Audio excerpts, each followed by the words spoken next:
to see if I have more copies. You Bill will share and see if they can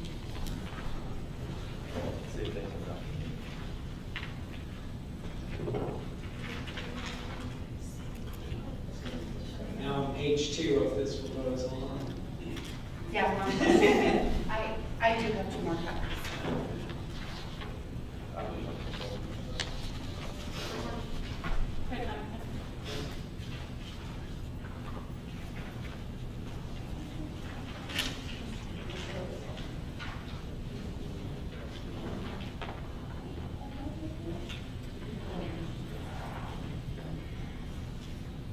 So Anthony, I know we've talked about comp time both in negotiations, and we've had groups of people discussing the importance of flexibility of schedules as well as need for professional development. And this particular back and forth, this is I think fourth for us, pass back. So I want to say up front that when you requested to use all 40 hours of comp time during the student day, we've never crossed that out, we've never started over with that. That you know, it was 24 and 16, you asked for 40 hours, and we left that all the way through. But I just have to remind people, and I know you all know, but there's more opportunities for teachers to be gone than just comp time. And the opportunity to be gone from school should not solely rely on comp time. And there are things that are extremely important to the district for maintenance of academics and instruction and professional development, and we understand the need for some flexibility. So we have more things that are happening during the school year that are becoming onerous for the district, that are required by the state. We have more accountability, more restrictions and legislation, and et cetera. So we're trying to give a little, but we also need some things in return. So the 40 hours, when it was 24 during student days and 16 during non-student days, we have left that alone. Because we know that's important to you. We left, so let me go over this proposal and what our response is. So we understand you are very interested in a joint presentation, so we didn't strike that this time. We left the joint presentation in there. Again, we left the 40 hours being able to use during the student day, the normal student day. We have, and I think you left as well, that, you know, notwithstanding anything else in here, we're not going to improve comp time for an annual in-service day. But it is important that we also have as many people that we can have during district-identified state assessment or progress monitoring days. So we had put that in there, we had struck it, we've added it back. Of course, the teacher has the option to use a PSK date during those days, as long as they fit the PSK language in M. And M has been 8% of the teaching staff for years and years and years. You requested 20%, but let me explain what that does to a couple of our larger schools. One school, that would be over 20 teachers out if we went with 20%. In our smaller schools, it would be 5 or 6 teachers out. When you only have a teaching base of 20-some teachers and you have 5 out, that is a significant impact. So we've put it back to 8. We've added back the language that you struck, which we've had in there for a while, exclusive of Fridays prior to Monday holidays. The week of Thanksgiving, which I remind you right now is moot because we're off. Now, that might not always be moot. I don't know what the calendar is going to look like as we keep going, but that, at this moment in time, is moot. We took out the Tuesdays that we had requested. We didn't add that back. Fridays prior to spring break and winter holiday. And I think everybody knows the struggle. Everybody, both sides of the table, know the struggle we have with subs on specific days, etc. For the calendar that we had requested 10 days of of professional development, 10 early release days of professional development, and you came back and asked for Friday's work from home. We're willing to make somewhat of a compromise on that. So what it would read is we would have 8 days for each semester for professional development on those Fridays. Teachers not utilizing comp time on those early release days designated during pre-planning as professional development. But on one early release Friday in a month, which also contains professional development, the Friday of which is identified by the principals during pre-planning as the day, school-based teachers may work from home after the students are dismissed and all supervisory duties have concluded. All right, I have some questions. So I feel like we're at least getting warmer with this counter, and I hope we can keep at it and make this work. So a couple questions, concerns I have is when you're asking or stating that they can't use comp time during district identified state assessment or progress monitoring days, are you saying state progress monitoring days? Because now we're going to have state progress monitoring as well as district progress monitoring. We're talking about both elements. So some are state identified and some the state asks the district to identify which days will be used. I am 90% sure, but I will find an answer to you that I believe those are identified at the beginning of the year. I will 100% check on that. All right, I would be interested in seeing that, and also, I mean, this is getting into the weeds, but these things sometimes go to the weeds. You know, so if I'm a first grade teacher and there's progress monitoring for third grade, does that mean I can't use my comp time because there's a third grade progress monitoring assessment, or is it grade level subject specific? Because I think it's going to be crazy based on what I understand of progress monitoring. This may be an enormous amount of days, well beyond what we're used to with FSA. I'm going to write that question down, and I will see if I can get an answer for you by tomorrow. We're really on a short timeline, you know, but I'll do my best. Fridays in the summer, as you all know, people are not always available. All right. Then I definitely understand your point about 8 versus 20. I had said last time that we had thrown out 20, but and maybe it was an arbitrary number. However, I still go back to if you have a staff of 30, that means there can only be 2 people on personal leave. And if there are 2 people in the entire school on personal leave, then the principal can turn to you and say, you can't use your comp time. So I understand what you're saying about a large school, but at a small school, and we have a lot of them, especially on each side, with very small staff, I imagine there are many days, there are a few days where there are less than 2 people absent. So although the number of 20 might be arbitrary, I'm hoping we could still move that number some.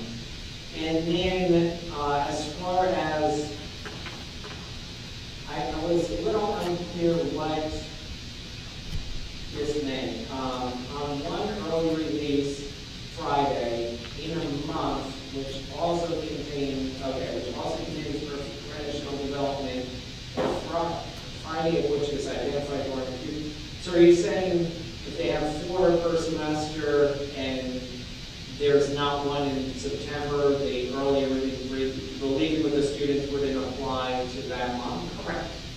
So, and also the professional development has to be identified during pre-planning. And so we're saying that the one Friday would have to be identified during pre-planning as well. It would be very difficult for a school to even track if we didn't identify the day for the remote work from home, because everybody would be, we wouldn't have a process to do that. So, all right, people would know in advance. So then I would just ask my team if they have clarifying questions Vanessa? Why, I have two questions. The first one is, what was the reasoning behind making it only school-based teachers?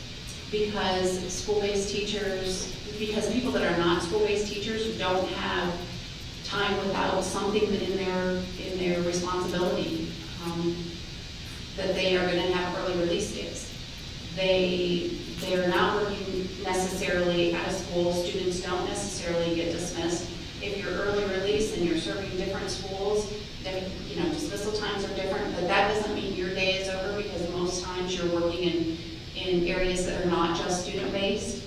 And we support the people. We added a $2,500 supplement to those people that didn't have a different sort of a supplement last year for working here. We said it's for experience, it's for time, it's for expertise.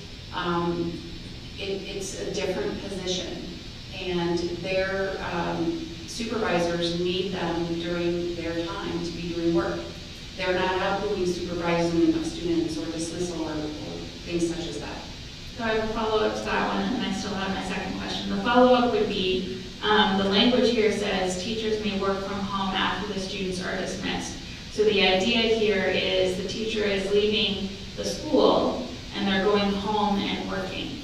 So I don't understand what the difference is between a teacher leaving a school site and a teacher leaving another site and going home and working. They're both working. Again, we have different schedules and teachers that are not school-based that are serving different schools. All schools have different dismissal times. So a calendar, if I'm a person that has a calendar or a day that goes at 8 to 4, and I service both elementary and middle schools, I'm leaving perhaps at the elementary dismissal, but the middle school doesn't dismiss for another hour and a half. Well, I would assume that if you are at a middle school site, you would follow the middle school schedule for the day. If you were, this is not an everyday occurrence. This is just happening on Friday. Friday is the only day where the schedule's adjusted. I just feel like there's more to this that's not being said, and I don't know if anybody else on your team can clarify that, because I don't think it's fair to carve out these teachers at all. And my second question would be, for those teachers that you have carved out using this language, do they participate in professional development on Fridays? I can't answer that question. I don't know. Because that would be important too, because if you have teachers that, all right, so innocent, in this part of the language, you're asking us to give you guys one more day, right? So we're in a sense going to take away an early release, one more early release day from teachers and put that time in the hands of principals. So if these teachers that are not school-based participate in professional development, if they are required to do 8 early release Fridays for professional development, but they are not in the same lens able to take advantage of the one day a month working from home, I would say that creates an unfair situation. I wholeheartedly disagree with carving them out. And so I would need a better understanding as to why, because I don't think anything that you said is a good enough reason to many leave of them the out. times they're presenting professional development, and since all schools don't have the same day throughout the district that have the professional development, perhaps they're presenting every Friday. Well, Again, they have a different calendar. They don't have a set planning time. They are being paid more to be at an ESF, be a content specialist or a resource teacher. That's what we hired them to do, and they're in a different position than a classroom teacher. They're being paid more. They're being paid more if they're getting a supplement. Let's not lump that into everything. And that's something that we can discuss later, but the first thing that you said that would make any sense would be that, but I would think there's a limited amount of employees that would be affected by this, that they could then work with their director or manager to work that out. I don't feel comfortable carving out school or non-school-based teachers from this. I apologize.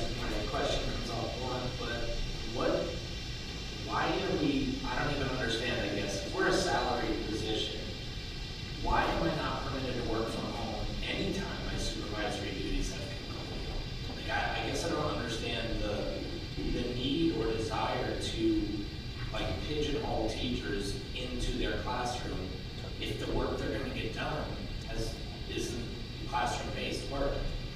Well, first of all, because we've talked before, I can't remember if you were here last year when we talked a little bit about leaving early from home when we were talking about the COVID things. Sure.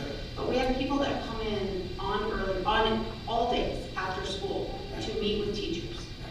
That's what we do. I mean, we are a service organization, we are a public education institution, and we have more responsibilities than just to the 20 or so students that are sitting in front of us during the class period. We are collegial and collaborative, and parents come in looking for us, and things happen after school when kids get off buses or parents call, and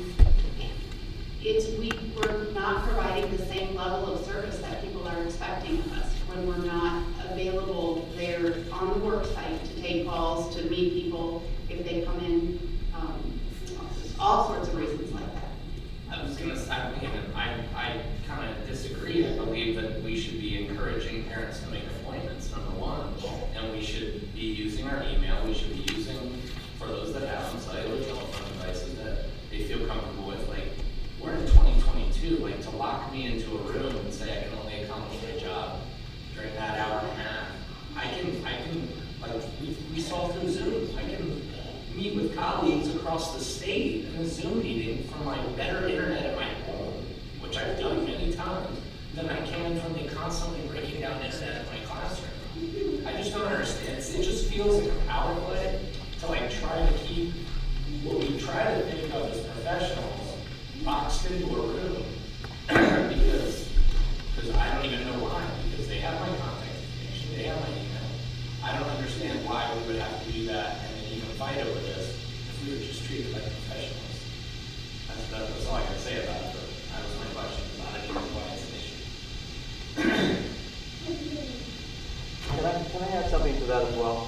Because Dr. Green, you mentioned that the $2,500 supplement paid to content specialists for their experience, their expertise, and so on, but it's also to try and get it to be more equitable with classroom teachers who may qualify for an ESE supplement that content specialists do not necessarily qualify for. So that's $1,000 right there. So the $2,500 supplement that a content specialist might get really is just getting them closer to what they might get, particularly if there are state funds available for classroom teachers like they have been in the past, gets it a little bit more equitable so that they're not taking a cut in pay to come work as a content specialist at the district. Well, Bill, correct me if I'm wrong, but itinerant teachers don't get that content specialist bonus, right? I don't believe so. So, All right, we will have it accounted for you.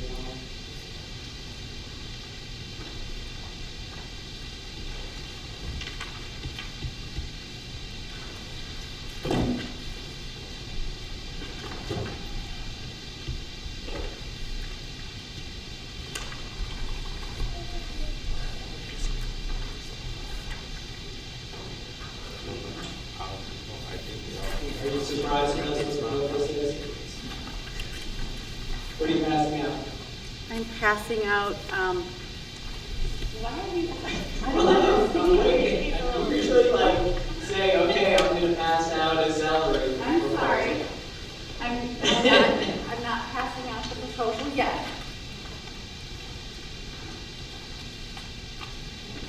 What I am passing out, oh wait, so it has to,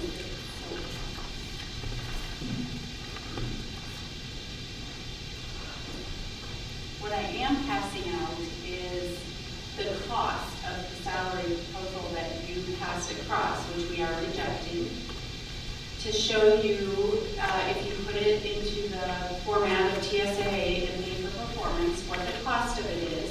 That would be on page 2. This is your figures, and what it would look like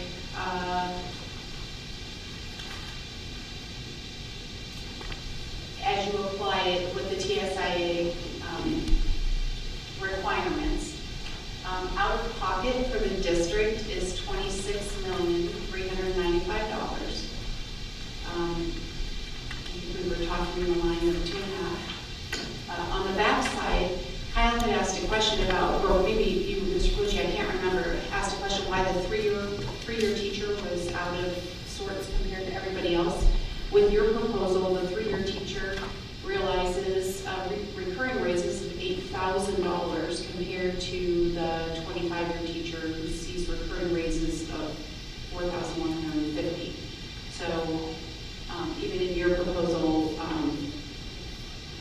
the third year teacher is a little bit of an anomaly. Okay, so,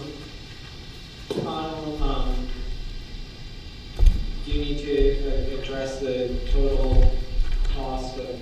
No, I think there's an error on their sheet, but if they rejected it, it's really not worth wasting any time on it, to be honest with you. Well, might as well just get the prime time.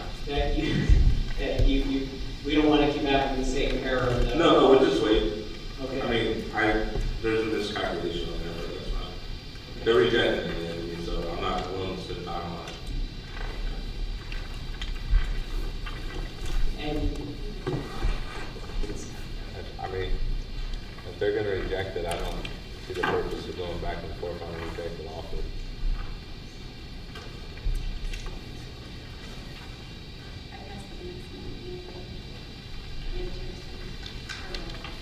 Yeah, I agree.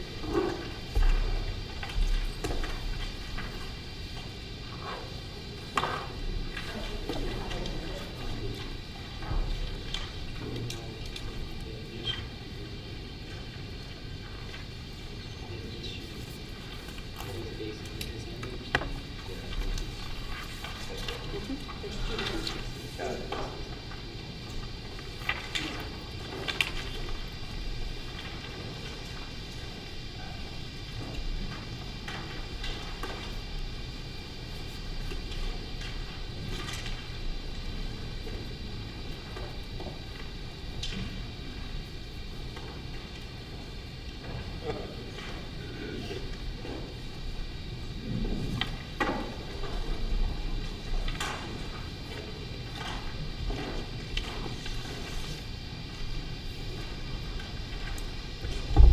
So in this proposal, there is a 3.25% overall increase, and we now have added, because your question before about why did you look at a low amount of pay for performance with the TSIA money. So we did it now 3 ways. With 3.25% money, we still have the same TSIA bucket, $1,559,118. That's the TSIA allocation. So if we don't do any tiering, the pay for performance people would see, a highly effective employee would see $1,440 pay for performance, $1,080 for the grandfathered employee. The minimum base salary would become $47,810. This is without any tiering. Largest increase for the employee on the grandfathered salary schedule would be $1,080. This spends $2.9 out of pocket for the district. If we do a tiered adjustment, we raise the tiers a little bit, going from $250 for the 6 to 10 year folks up to $850 for 21 to 25 and $1150 for 26 years and above. With that particular tier, pay for performance people see $767 and grandfathered employees highly effective and effective see $575. That particular model raises the minimum base salary to $48,294. That is and the largest increase for the employee on a grandfathered schedule is $1,725, and that out of pocket for the district is $2.9. so, just to be clear, in that example, those with 0 to 5, they don't get a tier increase, but they would still get the performance increase as well as the minimum base increase. Yes, and on the back of this sheet, if you turn it over, you'll see the examples that we had before. So if you're let's look at the tiered one, the tiered adjustment at the bottom. Again, the 3-year employee would see recurring raises of $2,061 compared with the 26 year plus employee would see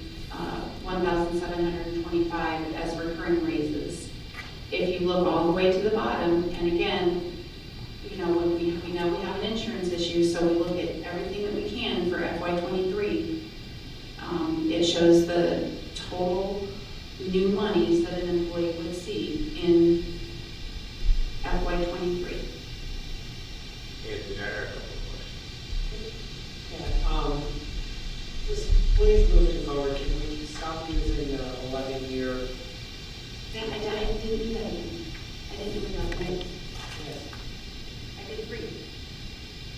I'm looking at 11-year with year adjustment. Oh, you mean you don't even want them on the sheet? Well, because of that 1,200 is throwing off what I'm looking at, right? I'm sorry, I didn't call it out. I didn't know you wanted it removed from the sheet. Well, no, I mean, if you want to put 12 years in there or something that doesn't show that 1,200, because that is just for 11th year in full. Everybody else. I understand what you're saying now. Okay. You're right.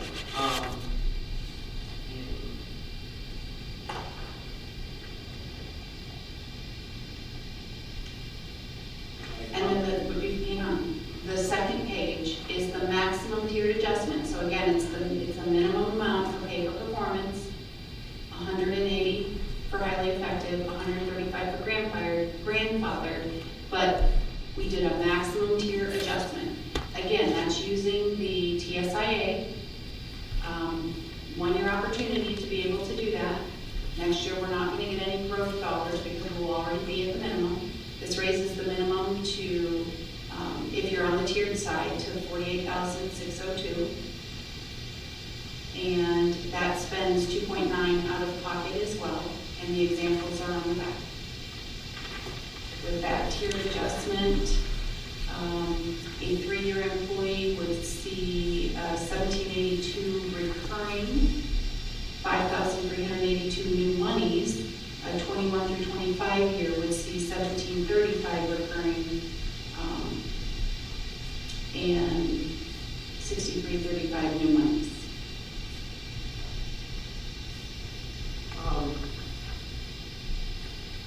Question is, does the district believe in all these examples, there's something in the performance budget? Do we believe we have to put something in the performance budget? We cannot use any district funds, is that correct? If we're not doing pay for performance, or they would go down? We want to minimize the out-of-pocket, that way we're not going to put into the adjustment, just to ensure that we're not out of compliance with the statute, that we're only using TSIA money with that flexibility.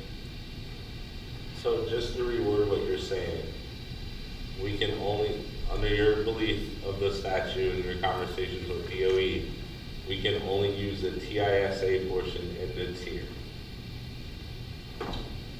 TSIA, they're giving us growth this year because we're not at the minimum base. You'll get growth next year if they do the same thing. If they continue growth. Okay, but just like, I think this is the question we're trying to figure out. In order to make a tiered adjustment, that money has to come from TISA. You can't, as BPSA, well, just make up money. We have $100 million. We want to give the teachers, and we can do tier. Is that what we're saying? That money has to go to performance.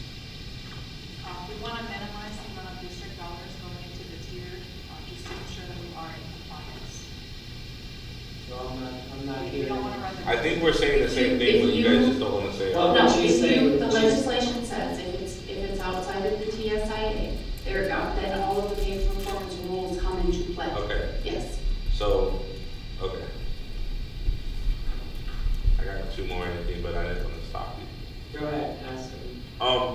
Dr. Green, I'm kind of confused. Maybe this wasn't intentional. But your first offer that you presented to us this morning, at the bottom, had a total estimated recurring cost of $10.5 million. The offer you just presented to us has a total recurring cost of $9.8 million. So I'm assuming you didn't need to bring us an offer with less money.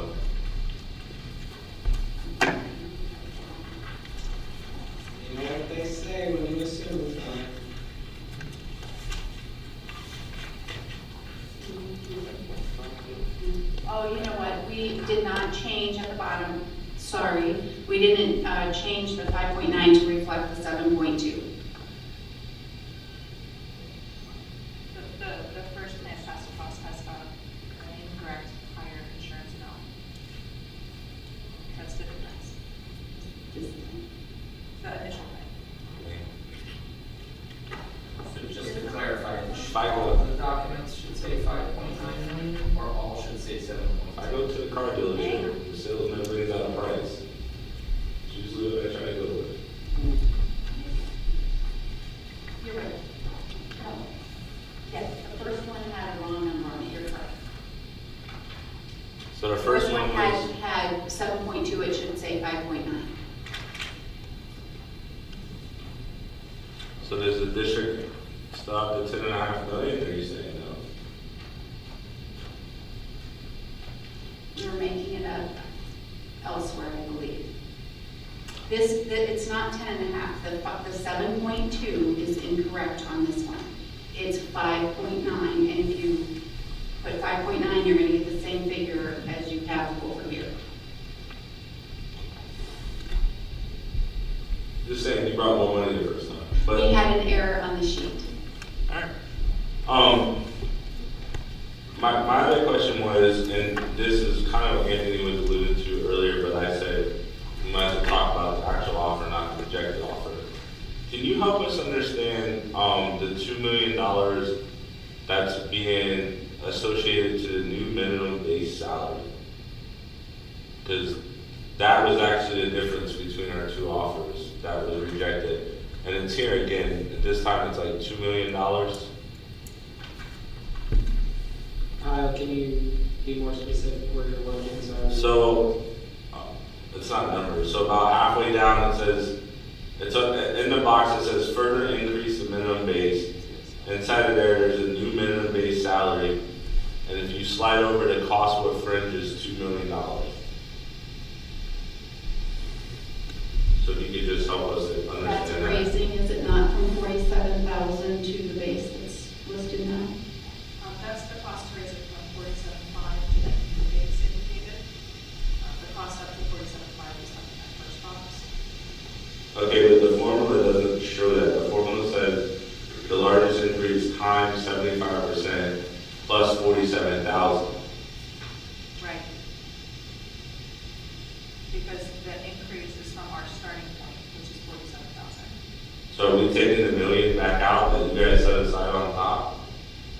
No, the cost shown there is getting from 47.5 to the new base. Is that mandatory? Like, do we have to get to that new base? That is in statute. Okay, we have to get to 48,295 for it. Right. If the Seems like largest a weird increase number. for an employee on the grandfather scale is 17.5, then the base, the minimum base must raise 75% of that increase. So, just so I understand it, we have a salary cost of I'm gonna do a pop fringe, of $1,695,000, 1.7 million. How is that number calculated? That's looking at the salaries before tier and performance adjustments and adjusting them up to that new minimum base salary. What new minimum base salary? In this example, 48,294. And then you're applying the performance on top of that. Right. Or in some scenarios, you're applying the tier on top of that as well. Right. Can we not do it the other way? Can we not apply the performance in the tier, and then whoever's not at that minimum base salary, bring it up? We can, but in my opinion, that would effectively erase a performance or tier adjustment for a lot of employees. It would erase, I mean, let's be honest, we're talking about me, because I'm on that minimum base salary. It would erase my performance or my tier base to an extent, but it might provide more parity with that 26-year plus teacher now. Because currently, if we look at the example of like the 3-year teacher is getting 2,061, the 16-year teacher is getting $1,000. Like, that's one of the issues we're having. And when we look at costs, like, we're trying to provide the most bang for the buck, and I'm just wondering if that would provide it.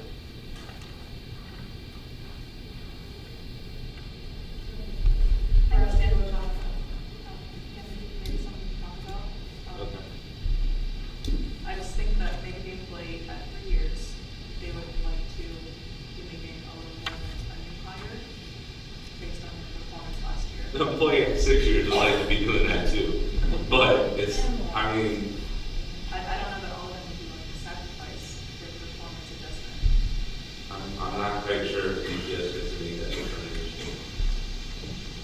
So just, I mean, for clarity, I mean, we don't want to rehash the history of raises in BPS because we'll be here for the next 6 months probably. But arguably the teachers sitting around 16 to 26 years have gone without pay raises for nearly most of their career, or at least a majority of their career. So when we're talking about trying to fix a problem, there's not a problem at the 0 to 3 scale. There's not a problem there. We don't need to fix a problem at 0 to 3, or probably 0 to 6.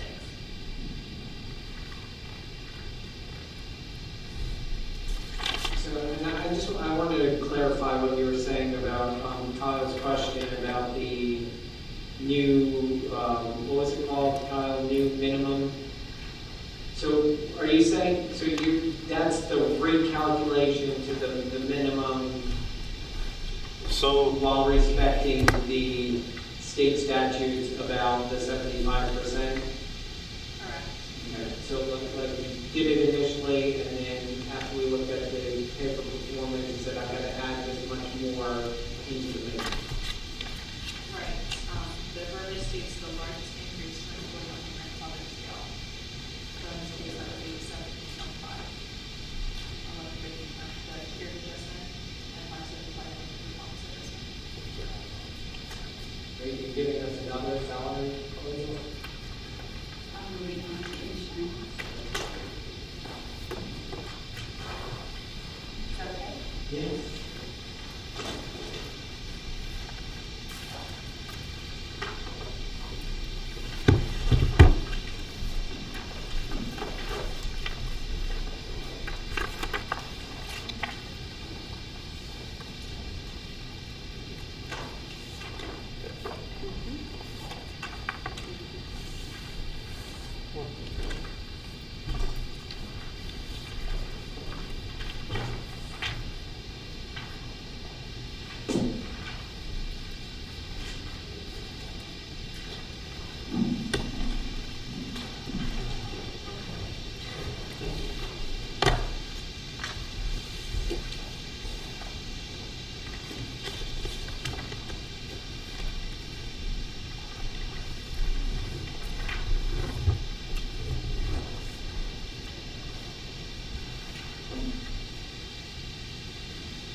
So, I have some answers to Kyle's question from this morning, and then I think I need to be a little bit more clear about the situation with our insurance program. And then, as I said this morning, I do have a couple of thoughts about school year 24, because we keep talking about 24. Kyle, when you asked me about that sheet, is it the one dated, is it the one from 2020? I believe you, that's what you're telling me. Well, I have one from 2020 and I have one from 2021. Yeah, from 2020. And are you looking September at the- 21? Mine says October 7th, but, Okay.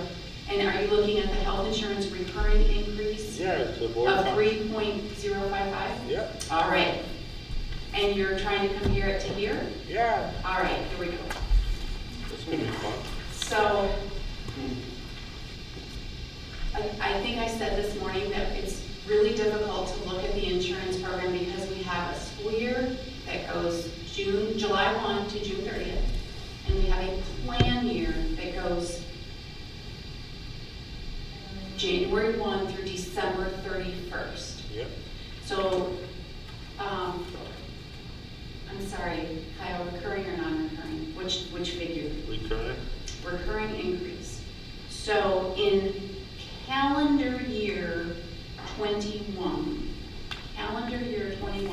which spans 2 school years. It spans 2021 and 21-22. Okay. The board infused $4.2 million of recurring funds. And I also have all the non-recurring funds broken out by when they were put in June, December, and projected June of this month and next December. In calendar year 22, the board, and again, that spans 2 school years, 21-22 and 22-23. The board has or is, I'm not sure which way to say it because we're still in calendar year 22, infusing $6.1 million of recurring funds. So that doesn't show on here though, right? On what? Like where does that show on the sheet you sent this morning? It shows it under history of board infusion. Okay. It shows 3.304167, of which a portion of that came from calendar year 21, school year 21-22, because we put $4.2 million during calendar year in recurring raises, recurring infusions, not raises, recurring infusions. So a total of $8.3 million in the 2 calendar years, 21-22. And that spans 3 school years. It spans 2021, 21-22, and 22-23. I'm gonna take your word for it. I'm completely confused. I'm more of And a visual person, to be honest. It's extremely confusing because we have an insurance plan that goes on calendar year, and we have a fiscal year for our budgeting that goes from July to June. And again, I also have non-recurring infusions that have been put in June, starting in June of 20, December 20, June 21, December Can you just 21. share that sheet with us? Sure. Thank you. Yep, I will do that. So our projected deficit in calendar year 23 is $13.2 million. And that was a figure I said first off this morning. We're not trying to recoup $13.2 million this year. We're trying to look at what is available this year and some things that we can do next year, and the deficit projected for next year is 4.9. So when you take your insurance plan and take almost $9 million and spread it out over 3 years, it doesn't get us where we need to be, because we have a $13.2 million projected deficit this year and a 4.9 next year. And so that's why we're rejecting your insurance proposal. So a couple things with this. You're failing to say that your plan doesn't get us there either. That's correct. Your plan does not get us there either. That's correct. And we put across a viable plan. What you're still proposing, we've been here all day, you've not put an additional dollar on the table. It can be argued that you removed dollars from the offer from this morning. We're still in a situation where you're using the word raises, you're using that, but the truth is you are asking many of our employees to take a pay cut next year to pay for their health insurance during the COVID pandemic. So, I mean, this is not going to get very far this year if you are not willing to work with us. So, like I said, we've been here for a long time today, and you've not added an additional dollar into the offer. You did not consider what we thoughtfully proposed as a potential solution. If you felt like it was not enough dollars, then the reasonable thing would have been to do is to change the numbers in the 3-year plan. But where we are now is you are asking many of our employees to take a pay cut next year. That's where we're at, a pay cut. And we will say that if you look at our salary proposals and you consider new monies, that is not what we're asking anybody to do. We're asking people to look at 1 calendar year of money that is going to be coming in and how they offset each other.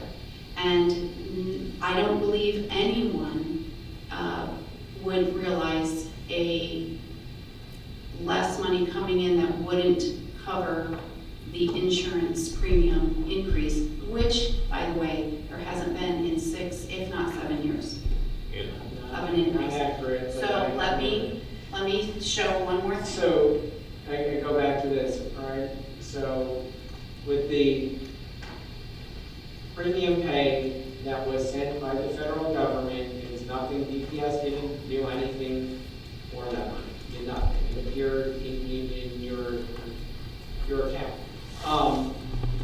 Well, what happens in 24, okay? There's no more premium pay, it's all gone. These insurance increases are huge, and then you're telling me, oh yeah, then we're gonna be short another $4 million, so we're gonna also raise your premiums next year, and then we're gonna $9 million. Yeah, because 4 from this year. Yeah, we're not realizing. Okay, so this So let me answer that question. unacceptable. Let me answer that question. This is not gonna get very far.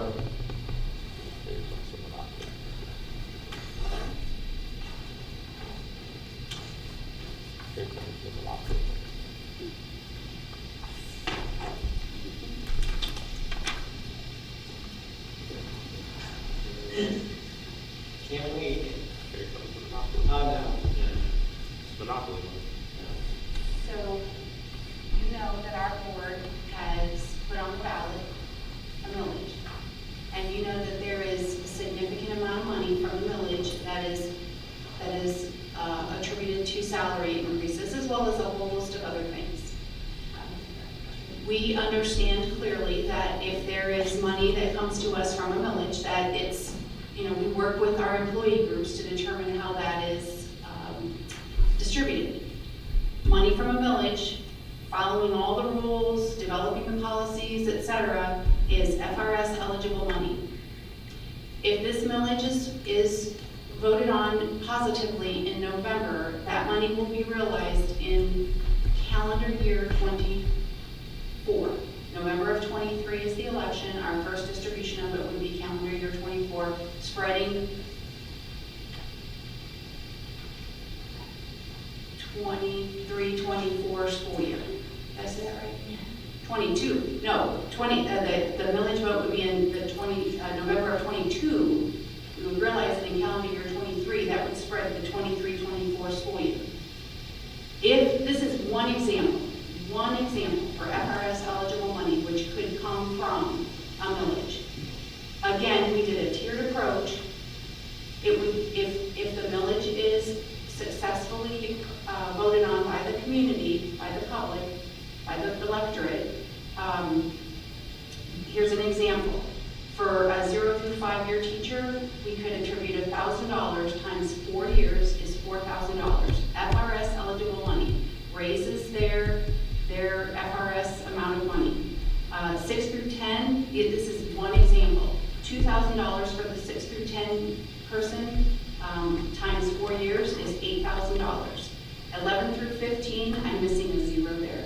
11 through 15, $5,000 times 4 years is $20,000. I am missing a zero there. Please add a zero. 16 through 20, $6,000 times 4 years, $24,000 that would raise their salary 4 years straight, $6,000 a year, FRS eligible money. One example of how the millage could be spent.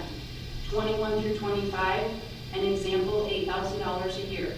Raises their salary, FRS eligible, for a term of a millage if it's voted on successfully.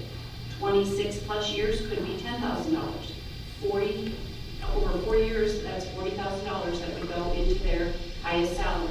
Okay, so, basically what you've done is you've come to our teachers and say, we're going to raise your property taxes so you can pay for increased premiums on your health insurance plan. That is the message that Dr. Mullins and the school board just sent to our teachers.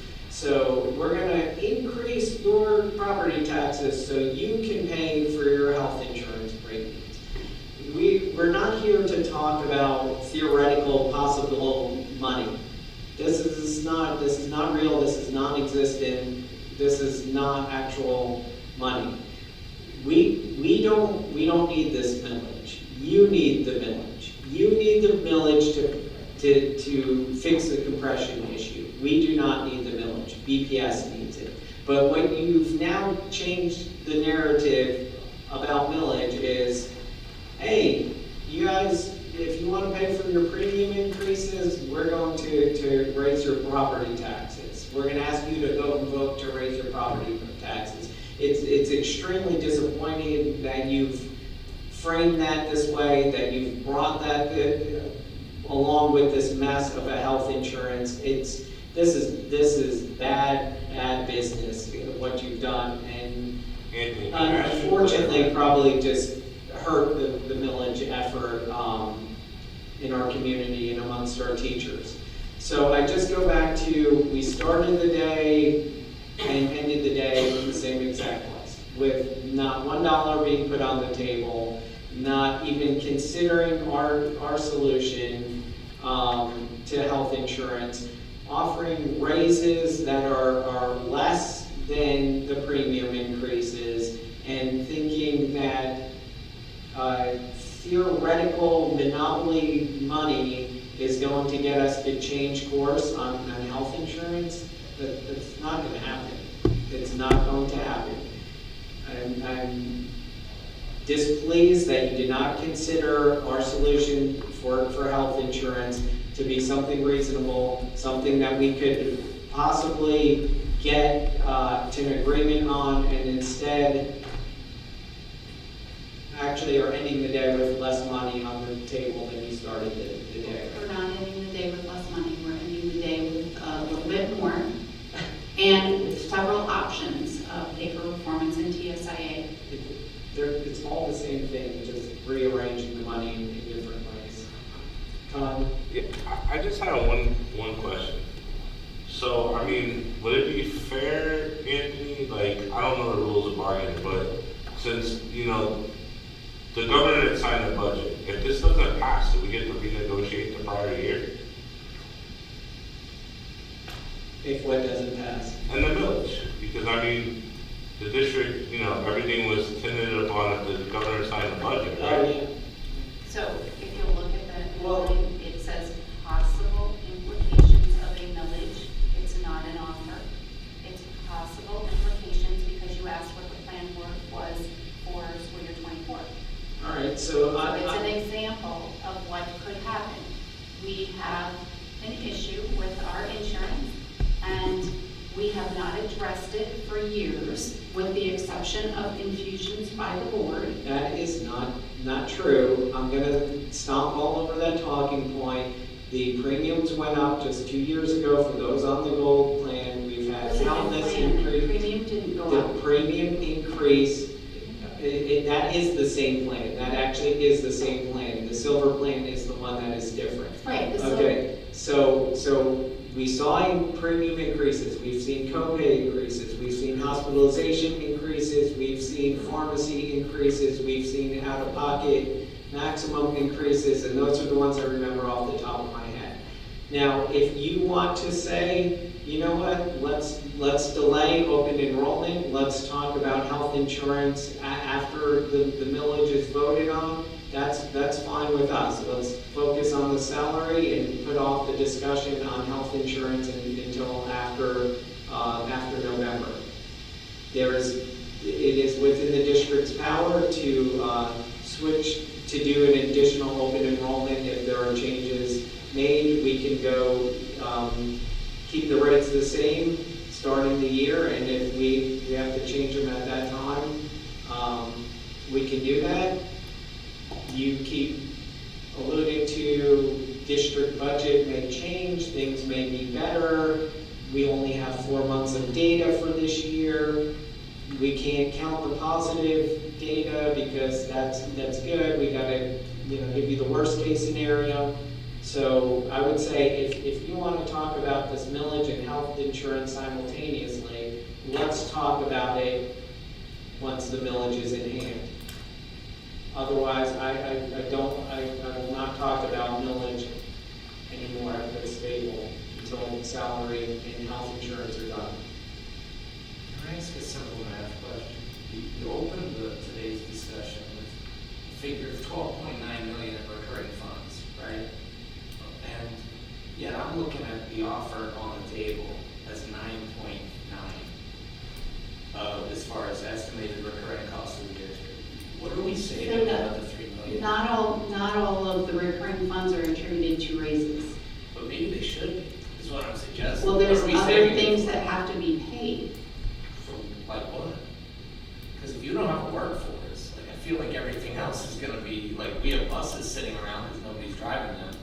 We have classrooms sitting empty. We have, like, I just don't, I feel like teachers need to be, you said teachers of the heart and soul. Well, we're in cardiac arrest. And we need the paddles, man. Like, I'm speaking for teachers now. We need the paddles now, and if you've got money laying around, I need to know what it's going to. Because if it's not going to the teachers, I would say that it's going to fix a nail or a skin issue when the heart is done. If you believe that there's money lying around, please share with us where that money is lying. I want to be 12.9 versus 9.9. There's a $3 million. That 12.9 is recurring funds available. Not every bit of those dollars are going to salaries. So We'll bring you the list. appreciate it. Bring you the list. I can't tell you how many times we've done that, and the explanation of how you're not spending this money on salary, but the district refuses to hear it, even when neutral parties agree with us and say that is accurate. You have a $42 million unassigned fund balance. You have a $42 million unassigned fund balance. There you go. We've just pointed it out. It's going to the fund balance.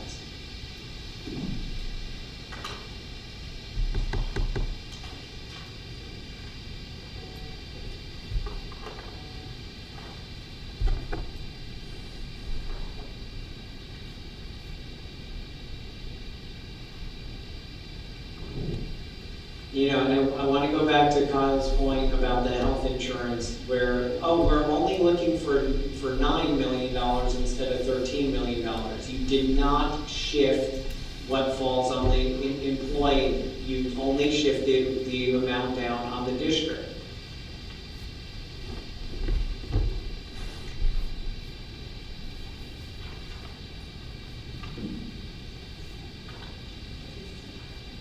That's all we have to say. Yes. So there was just something I just wanted to point out, and I don't know if anybody else noticed it. And I've talked about this at the table in previous years, and I feel like it bears repeating, especially if we are taking an honest look at a tiered adjustment approach. And we're going to take an honest look at trying to look at those years of experience and what pot of money to pull from where to make those adjustments larger.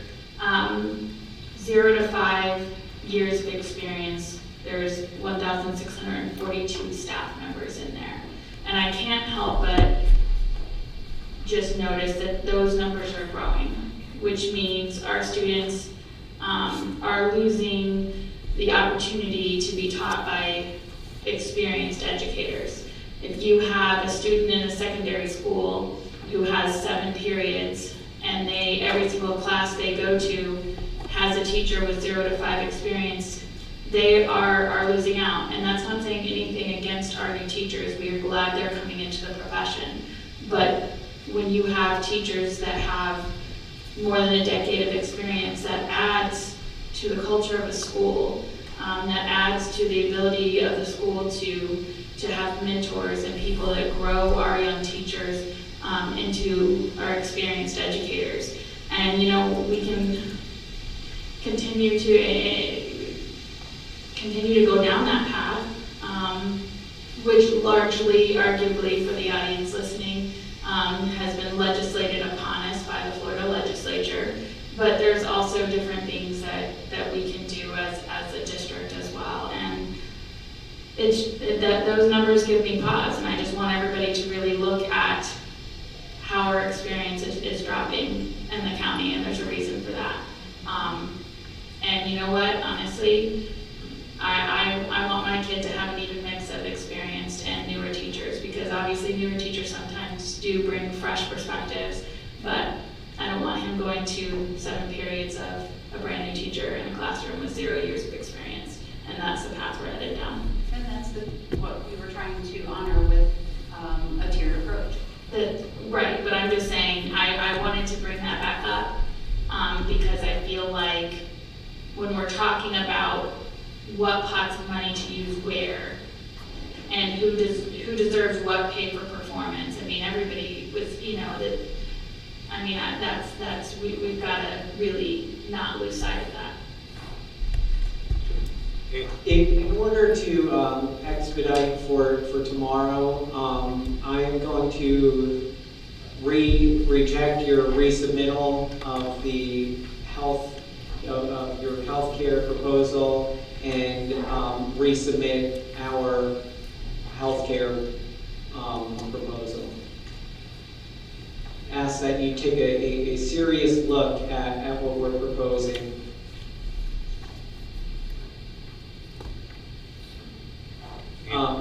Kyle, did you have something? 2 things. Sorry, I'm going to I don't even know why this matters. How much would this cost the district? Is there a cost on this right here? That would be money coming from the village. I'm just wondering, with $42 million in the unassigned, you could probably do this year. So I don't believe that $42 million is unassigned, and I will bring to you what those assignments are for that money. Oh, awesome. Maybe you should bring it to the state of Florida when you turn in your report as well. Anthony, the second thing is parental leave. Yeah, I mean, Dr. Green, these are unassigned funds. This is the coding that goes to the state of Florida. Dr. Mullins, the school board members can argue that these are assigned funds. That is at this point, I don't even call what it is. That is a lie, because if they were assigned funds, they would be in the assigned category. These are unassigned funds that are sitting there for no reason whatsoever that we can see. They are not for emergencies. They are not assigned. They are not school funds. They are not for playgrounds. They are unassigned funds that are sitting there. It's a savings account. Well, and Anthony, I would contend that the staff shortage, the historical staff shortage and continuing critical needs, I would say that constitutes an emergency. Yes, but we've learned that the funds are not actually there for an emergency, considering we did not use them during COVID. Yeah. But look at what we got during COVID. We got, as you say all the time, millions of dollars coming in from COVID budgets. We were held harmless by the state. We got, ESSER, you say that all the time. Had none of that come in, where would we be? Had the state, So, had I the just want state to be reduced clear, so funds? the next pandemic, we're going to use them? The state helped us So this year. monkeypox gets bad enough, then we use the funds for monkeypox? We Is were that the helped plan? all of the last 2 years by being held harmless by the state, by not taking MTE money, by having government funds handed to us to do different things while we were in the midst of a pandemic. If we didn't have that, our $42 million would be gone. If. Exactly why you keep things for emergencies. This is an emergency. Exactly why you keep things for emergencies. Because if we didn't get it, You, we would have had to the use it. state tells you what you actually need to keep for an emergency, and that is about $20 million, not $42 million. The state dictates that. They provide the funding, and that's what they say to hang on to for emergencies. Our school board makes the choice to double that. They make the choice to do that. And what we believe what this is really about, and we know, is it improves your bond ratings, and somehow that helps you build schools when you don't have teachers in those schools, when you don't have students in those schools. But that's what it's really about. So we're tired of playing that game. don't tell us it's assigned, it is unassigned. That's what you report to the state of Florida. If you want to, I don't know, tell the state you're being dishonest, well, I'm sure we have an avenue to do that. Okay, parental leave. So we wanted to talk through something. As far as the 10 days goes, we are ready to accept the 10 days. We still have a concern about the 30 days, especially for our families that have adopted children, because the situation is they've adopted the children, they're not getting the paid leave because the paperwork hasn't come through yet to provide you guys. So we want to fix that situation. We want to talk more about short-term disability. I mean, We have some answers related to short-term disability. we know the answers, we've known them. I don't understand your question about the paperwork. I'm not sure what your question about the paperwork hasn't come through yet. So they can only use their parental leave within 30 days Right. of the adoption, of having the paperwork showing. Of the date. So we submit things, well, employees, including myself. And I'm not saying teachers, I'm saying employees submit things in arrears all the time. If I have a doctor's appointment, and because I'm sick, I don't bring the doctor's note in before I leave. I bring it in when I get back with a back date on it. When people adopt or have a child, they take off time, and we don't get a birth certificate for our insurance till within 30 days. Or, the paperwork from the courts might not be signed at that time. But it doesn't mean they can't take those days, and we mark them as paid parental leave days when we get the paperwork. Just because we don't get it within 30 days doesn't mean it can't be used within 30 days. So, we want to flesh some of these things out some more, make sure that's accurate, make sure there's not hiccups like that.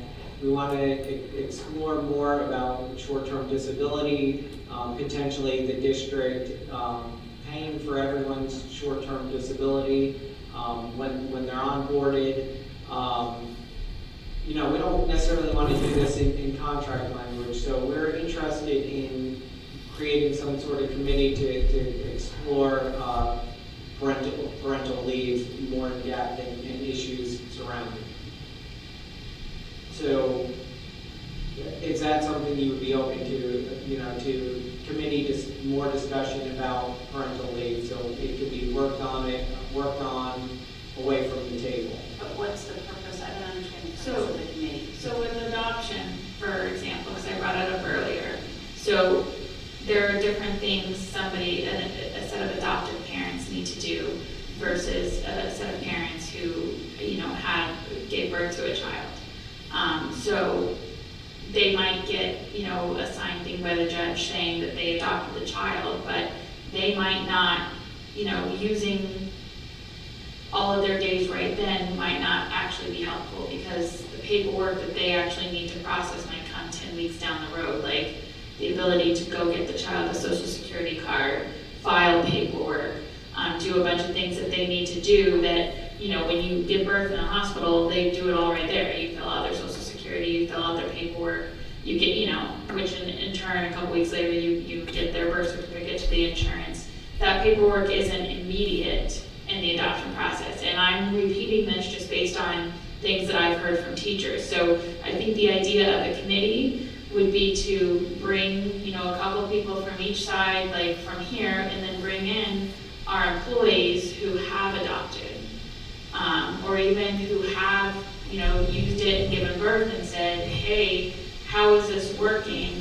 What are some issues, right? So that we can, not just sit here and haggle back and forth about days, but, have some real life perspectives about how it's affecting our and not just teachers, because this is employees, right? This is offered to employees as well. Okay, so how is this affecting our employees? Like when they have a kid, when they adopt, whatever they do, be like, how can we make this experience better?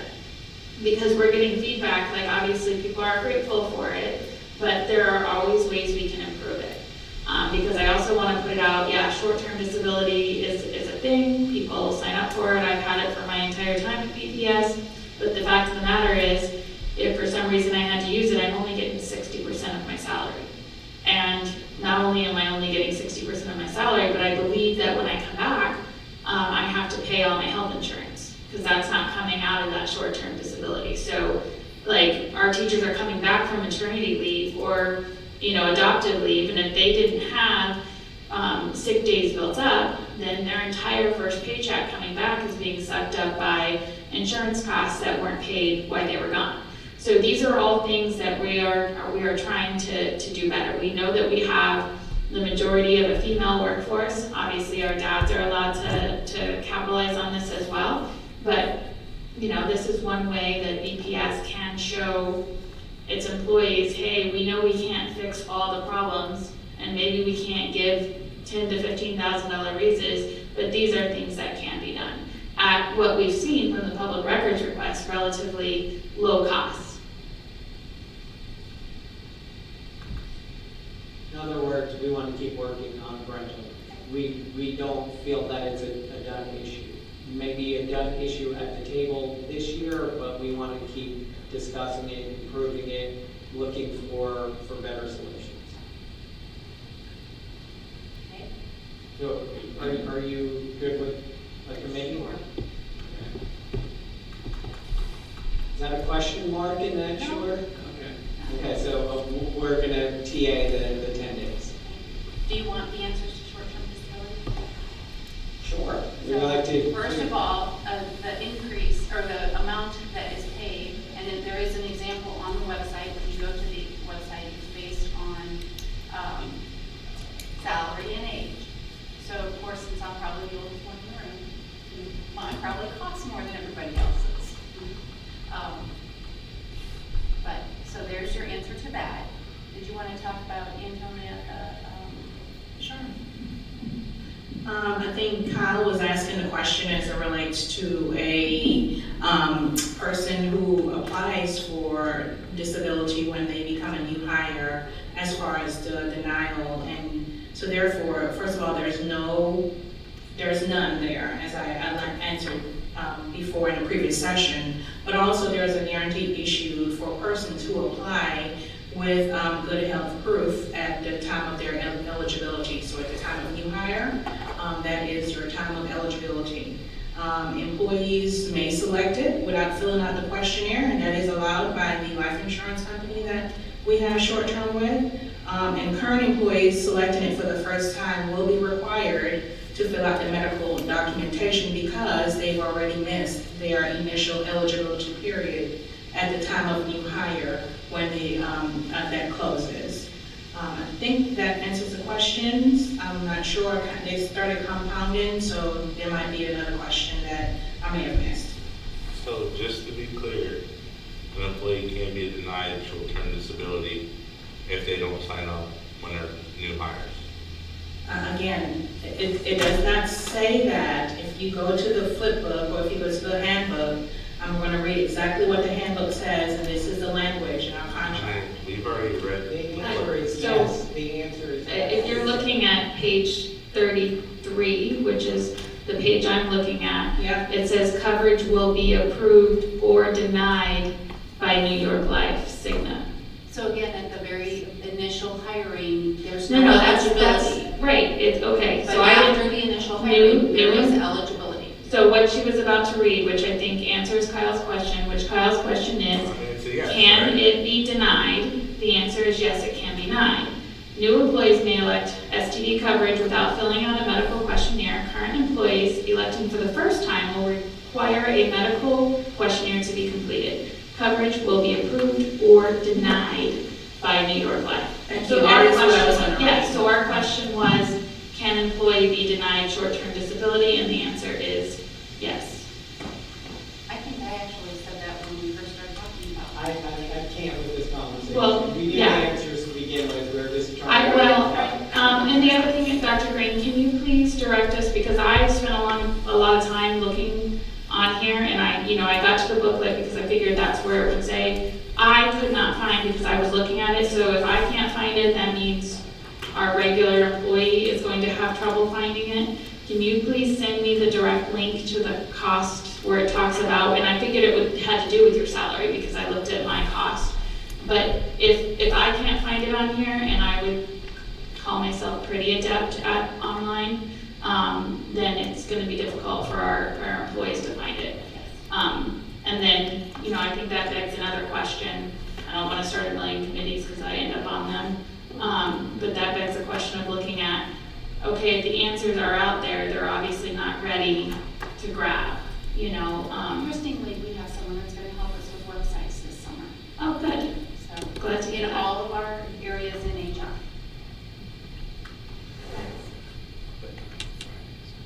All right, so, we're scheduled for tomorrow at 10 to 2. Yes. I'm wondering if we should start a tad later, so we have time to prepare documents, print them out, etc. Tell us. 11? As long as we can be done at 2. There are people that have things that have to be done. So we have to be done by 2. My team has to be done by 2. So 11, 11 will be fine. all right, we'll see you tomorrow.